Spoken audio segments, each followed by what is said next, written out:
Começa agora o programa Hora e a Vez da Pequena Empresa, sempre levando para você muitas informações e atrações. Confira. O economista Roberto Luiz Troster comentando sobre taxa básica de juros e inflação.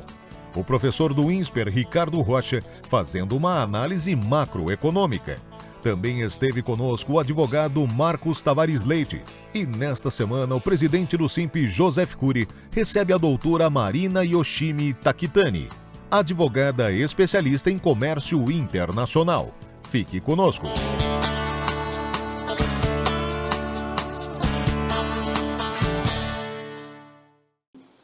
Nessa semana, no dia 22, foi aprovado na Comissão de Assuntos Sociais do Senado Federal a redação do projeto de lei 60 de 2025, que trata sobre a atualização dos limites de faturamento para enquadramento no MEI, o microempreendedor individual.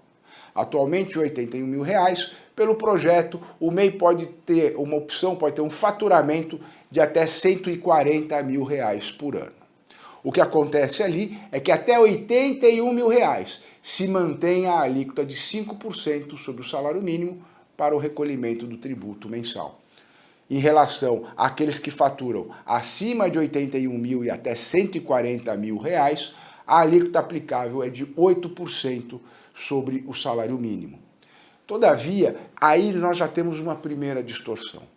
Pela redação atual do projeto de lei, não há uma previsão de um equilíbrio, de uma modulação nessa diferença. Ou seja, aquele microempreendedor individual que faturar R$ 81.001 durante o ano já estará sujeito à alíquota de 8% sobre o salário mínimo em todo o seu faturamento.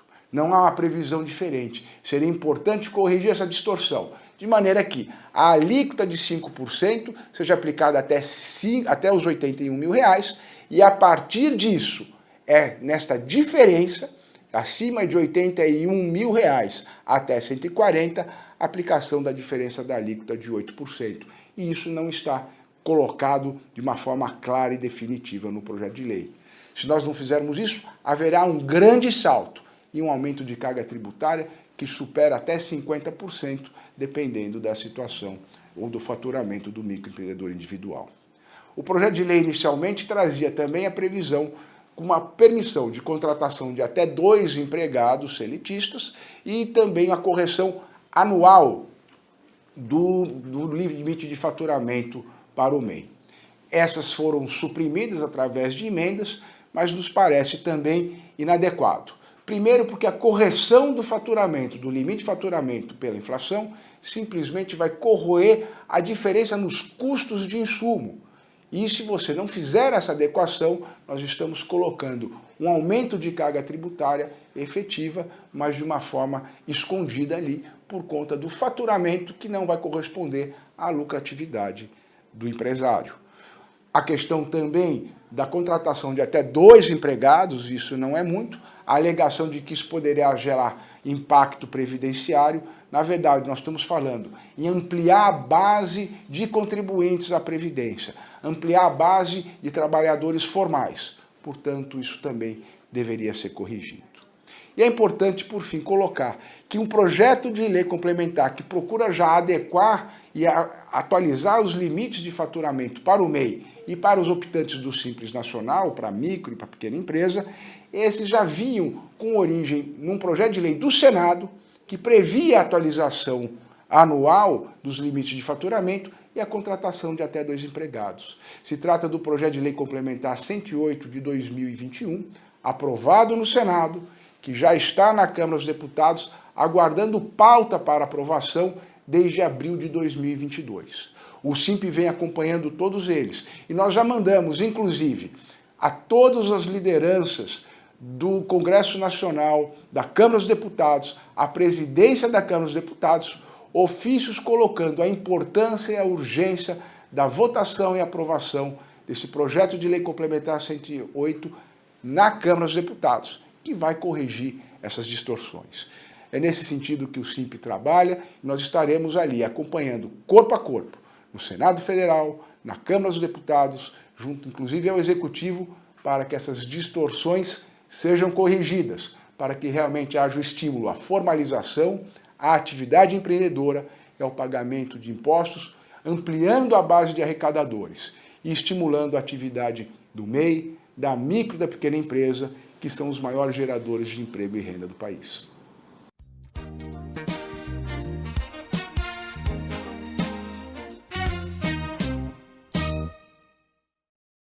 Olá pessoal do Simp, é uma honra, é um prazer estar aqui com vocês, trazendo sempre a minha opinião em relação ao que acontece no Brasil e no mundo, né? Bom, a gente ainda está nesse dilema das tarifas comerciais. Se isso é uma estratégia para pressão política ou não, saberemos em breve. De fato, é um problema para o Brasil, né? A gente deveria ter uma parceria maior com os Estados Unidos. Você que é empresário e está me ouvindo de todo o Brasil, às vezes fora do Brasil, brasileiro que está fora do Brasil, o que acontece? A gente está com uma taxa de juros alta, começa o governo a ter uma indisposição com o Banco Central, é muito interessante isso, porque o atual presidente foi indicado pelo atual presidente da República, né? Então você vê que taxa de juros sempre incomoda político, né? Mas o ponto da taxa de juros é que o juro real está alto e o crédito está muito caro. Pelo menos caiu essas medidas de aumento de IOF, mas o IOF ainda no Brasil é muito alto. Então assim, o acesso a crédito é o que dá diferencial para você crescer.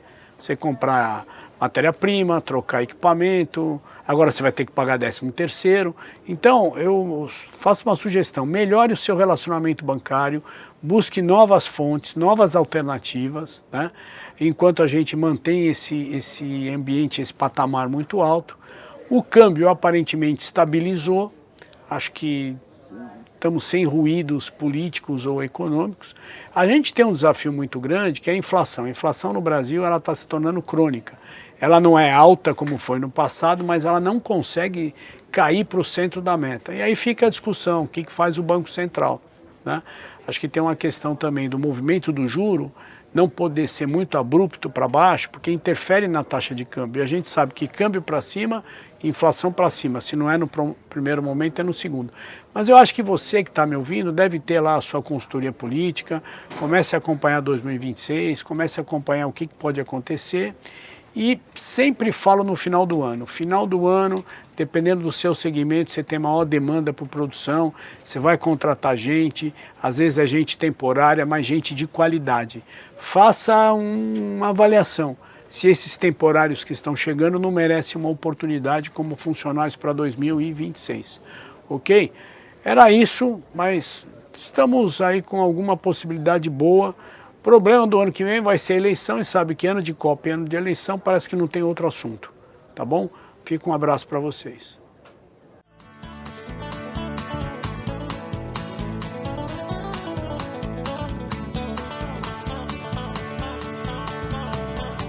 Queremos ouvir a sua opinião sobre temas, críticas, sugestões e até mesmo elogios. Nos siga nas redes sociais e acompanhe o Simp.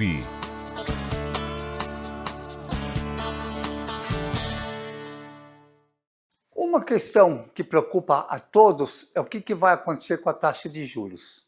A taxa Selic, que é a taxa básica de juros que parametriza todos os outros juros, está em 15%. E as projeções são que só vai começar a cair gradualmente no começo do ano que vem. É possível ser mais otimista do que isso. Por quê? Porque as expectativas de inflação, que são os que determinam a taxa Selic, estão caindo. Semana após semana, as projeções para a inflação para este ano e para o próximo estão sendo reduzidas. O que está acontecendo? Duas variáveis importantes. A primeira é o que a gente chama os comercializáveis. O que são os comercializáveis? Bens comercializáveis são os que estão influídos diretamente pela taxa de câmbio. E a taxa de câmbio está caindo. Caindo o dólar, cai o preço dos comercializáveis, cai o preço de alguns alimentos e dos combustíveis. Um exemplo é o preço da gasolina. O preço da gasolina, a Petrobras acabou de baixar e possivelmente vai continuar baixando o preço. Com um adicional que o preço do petróleo também está caindo lá fora. Então, mais um motivo para ser otimista com combustíveis mais baratos. Combustíveis mais baratos, transportes mais baratos, isso tira a pressão dos preços.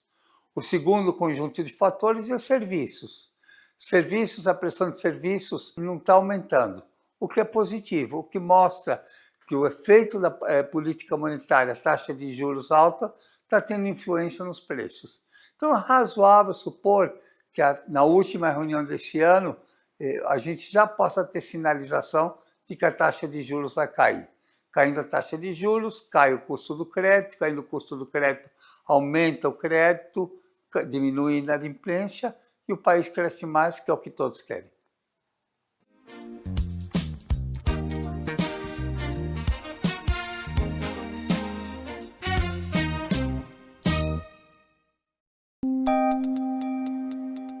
Entrevista da semana.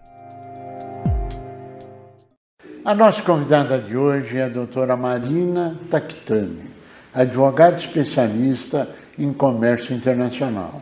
É um prazer tê-la conosco. É um prazer estar aqui, doutor Cury. Muito obrigado. Na nossa última conversa, havia a discussão de um processo judicial nos Estados Unidos em primeira instância.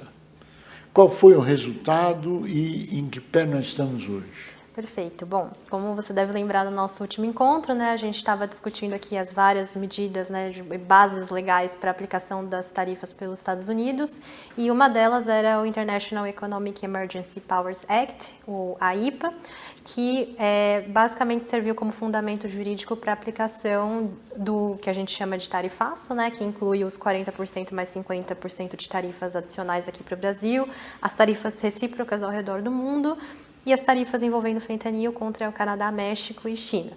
Né? Na primeira instância, quando você deve lembrar, a gente estava conversando aqui, a administração já tinha perdido, né, no sentido de que foi tomada uma decisão de que essa legislação específica não dava poderes para o presidente aplicar essas tarifas dessa maneira ampla e discriminada, porque seriam poderes reservados do Congresso Nacional, pelo artigo 1º da Constituição dos Estados Unidos. A administração apelou para a segunda instância, né, que foi para a Corte de Apelação, e o julgamento da Corte de Apelação acabou de sair recentemente, né, em setembro de 25, que foi contrário também à administração, ou seja, perdeu novamente, e com base em argumentos similares, no sentido de que não teria tido uma transferência de poderes do Congresso para o presidente para aplicar as tarifas dessa maneira. A administração apelou dessa decisão e está com revisão para a Suprema Corte, e as tarifas saem aplicadas, né, enquanto está pendente o julgamento.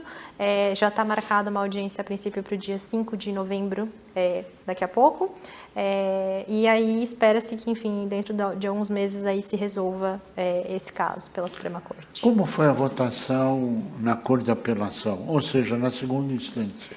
Na segunda instância foi mais apertado, né? Não foi uma decisão unânime, então foi um julgamento de 7-4. A maioria concluiu que, de fato, os termos, né, a forma como é organizada lá a estrutura jurídica americana, bem como o texto legal mesmo do AIPA, não autorizava, né, o presidente a aplicar tarifas dessa maneira, né, sem limitação temporal, sem limitação de escopo, de maneira indiscriminada, né, contra todos os países. Mas alguns juízes votaram a favor, no sentido de que essa legislação, a princípio, daria, sim, esses poderes para o presidente aplicar tarifas nesse caso. Essa decisão, ou essa audiência, no dia 5 de novembro, é na Suprema Corte? Isso, vai ser uma audiência da Suprema Corte para avaliar, né, a questão da constitucionalidade desses atos legais. E se o presidente, a administração perder, a medida vai ser que ele remova essas tarifas, né? Então, a tarifa de 50% adicional que hoje está aplicada sobre o Brasil, a princípio teria que ser removida, bem como as diversas tarifas aí que variam, né, de 10%, 20% até 50%, né, como é o nosso caso. Da Índia também tem uma tarifa bem elevada que foi aplicada com base nessa mesma medida. E as tarifas aplicadas contra o Canadá, México e China por conta das questões de fentanil, todas essas teriam que ser removidas. Mas a gente tem que lembrar também que ainda existem as outras tarifas que estão em vigor com base em outros fundamentos jurídicos, e essas, a princípio, com uma decisão da Suprema Corte, continuariam vigentes, né? Que são as tarifas de segurança nacional, sob a seção 232, que é para produtos específicos, então inclui aço, alumínio, cobre, madeira, automóveis, autopeças, então tem alguns produtos que já estão sujeitos a essas tarifas adicionais, e a seção 301, que são investigações por práticas desleais de comércio, que são conduzidas no âmbito da administração americana, né, pelo USTR, que é o United States Trade Representative, e que também podem resultar na aplicação de tarifas. Vamos fatiar isso aqui, porque está um pouquinho complexo. Então, haverá uma decisão da Suprema Corte sobre a constitucionalidade ou não da aplicação da tarifa, como está hoje. Isso, se for julgado ilegal essa tarifa, o que acontece? O governo só suspende a aplicação ou ele é obrigado a devolver o dinheiro que ele recebeu? A princípio não vai ter efeitos retroativos, né? Então ele simplesmente vai suspender, então vai parar de cobrar as tarifas adicionais. Né? Então é daquele momento para frente. Exato. Bom, agora vamos complicar um pouco. A 301, que é uma investigação, em que pé está? A 301 a gente tem uma específica contra o Brasil, né, que foi iniciada em meio desse ano, né, julho e agosto, para investigar determinadas práticas brasileiras, que são uma série delas, né, envolvendo etanol, envolvendo 25 de março, pirataria, envolvendo o PIX, envolvendo questão de proteção de dados. Então, tem muitas coisas envolvidas nessa investigação. Né? Ela foi iniciada e já foi aberto o prazo para comentários do público sobre essa investigação. Inclusive, o governo brasileiro se manifestou nessa investigação, bem como outras indústrias americanas que também se sentiram afetadas pela medida e que acham que tem que aplicar alguma medida contra o Brasil. Né? Então, o governo brasileiro se manifestou contrariamente a essa investigação, dizendo que nenhuma dessas práticas era justificável, né? Principalmente porque um dos fundamentos dessa prática é a existência de um déficit comercial entre os Estados Unidos e o Brasil, que não existe, né? Porque o comércio deles não é deficitário com relação ao nosso país. Mas também envolvem outras questões, né? Então, enfim, e o Brasil foi contrário a todas elas, falou que todas as suas práticas são legais, estão alinhados com, né, práticas internacionais, e o Brasil tem enfatizado muito a solução de controvérsias no âmbito do sistema multilateral, que seria via consultas da OMC, se posicionando muito contrariamente a eventuais aplicações de medidas unilaterais pelos Estados Unidos, como seria essa 301. A 301, prazo médio do início, do momento que começa até a conclusão, é de quanto tempo? Na média. Não tem, assim, a legislação não estabelece um prazo específico, mas, assim, estimativas do Congresso é em torno de 12 meses a investigação, né? Então, mais ou menos um ano. Então, provavelmente só em 2026, assim, a gente teria aí alguma recomendação do USTR para o presidente, né? Então, assim, é uma agência administrativa que conduz essa investigação. Eles vão concluir a investigação e dar uma recomendação para o presidente, que a recomendação pode ser: o Brasil sim está praticando determinadas práticas que são consideradas desiguais ou desequilibradas em relação, né, ou desarrazoadas em relação aos Estados Unidos, e aí poderia, então, o presidente, com essa recomendação, pode decidir aplicar tarifas, por exemplo, contra o Brasil. Né? A consequência o presidente é obrigado a seguir a recomendação, ou existe a recomendação e o presidente decide se ele quer aplicar ou não as medidas? O presidente pode decidir não aplicar. Se a recomendação for não, aí ele não pode aplicar, porque não vai ter uma recomendação positiva, né? Mas se a recomendação for sim, aí o presidente tem alguma discricionalidade para decidir como que ele vai aplicar, né, essas medidas. Pode ser por tarifas, inclusive a própria legislação diz que podem ser outras medidas, tradicionalmente tarifas, né? Tem recurso isso? Ou não? A princípio não, porque, assim, essa é uma decisão que já foi, uma legislação que já passou pelo judiciário e foi entendida como uma legislação legal, porque tem um devido processo prévio, né? Então não é uma coisa que o presidente simplesmente vai lá e põe, existe todo um trabalho, uma investigação para entender se existe algum tipo de prática desleal, né? Idealmente, esse tipo de questão deveria ser resolvida no âmbito da OMC, né? Como diz o governo brasileiro, inclusive na administração anterior do presidente Trump, ele fez uma investigação dessa contra a China, né, por práticas desleais de propriedade intelectual, etc.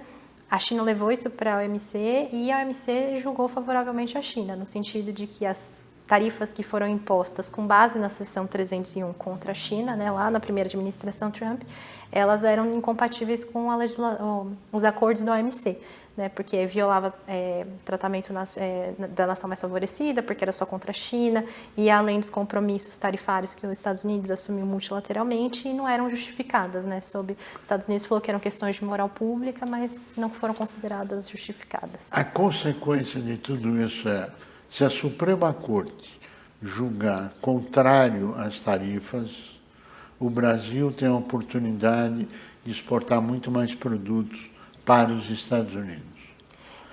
Não só o Brasil, mas todos aqueles países que estão envolvidos nesse processo. Isso é correto? Exato.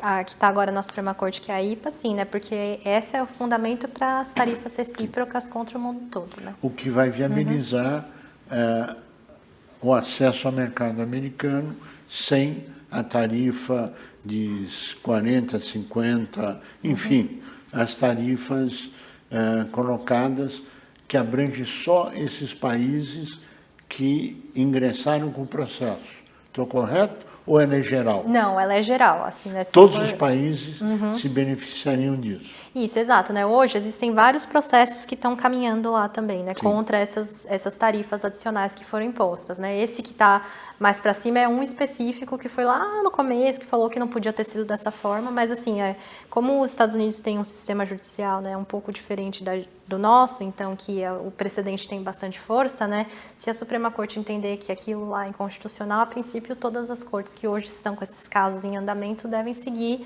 o mesmo posicionamento. Agora, se a comissão entender que o Brasil comete abuso, apesar das defesas, etc., o presidente pode retomar, se a Suprema Corte derrubar, ele pode retomar se tiver um parecer favorável da comissão. Isso, mas essa é sob outra legislação, Sim, né? a legislação é outra, mas a linha de baixo da consequência você tira a tarifa e você impõe a penalização com outra legislação, que é um caminho que ele pode enveredar, que a gente espera que não enverede, mas é uma possibilidade real. Exato, é uma possibilidade. Ou seja, só o tempo dirá o que vai acontecer. E vamos esperar 5 de novembro, que será a primeira audiência na Suprema Corte, é isso? Isso exato. pode se estender durante...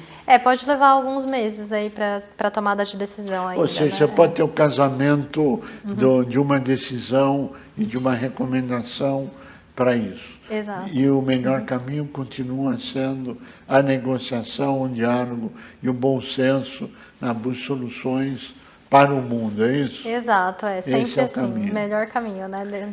Nós chegamos ao final do tempo, eu pediria as suas considerações finais.